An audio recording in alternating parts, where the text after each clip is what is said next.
Patrick Cohen. Voilà 2 semaines que la cour d'assises de Seine-et-Marne tente de comprendre les motivations de David Patterson, ce vigile de 36 ans jugé pour l'assassinat d'une jeune fille de 13 ans.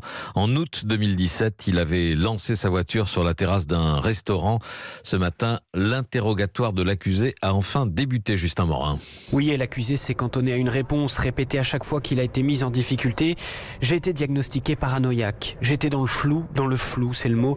J'étais dans la détresse. L'accusé parle d'une voix grave mais chevrotante, les mains tremblantes. Il suit un traitement psychiatrique lourd et ça se sent dans ses réponses fluctuantes. À un moment, son avocat l'a même coupé. Soyez direct, allez-y. Son client poursuit la tête baissée.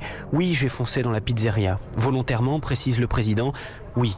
Il avoue que c'est un miracle s'il n'y a pas eu plus de morts, mais après avoir dit cela, il explique qu'il n'a jamais eu l'intention de tuer, que ça n'était pas prémédité. Toujours ce flou, sa paranoïa pour se justifier.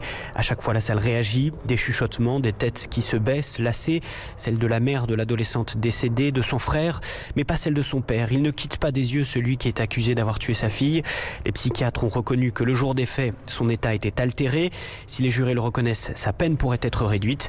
Pour l'instant, il est poursuivi pour assassinat. Il risque la perpétuité.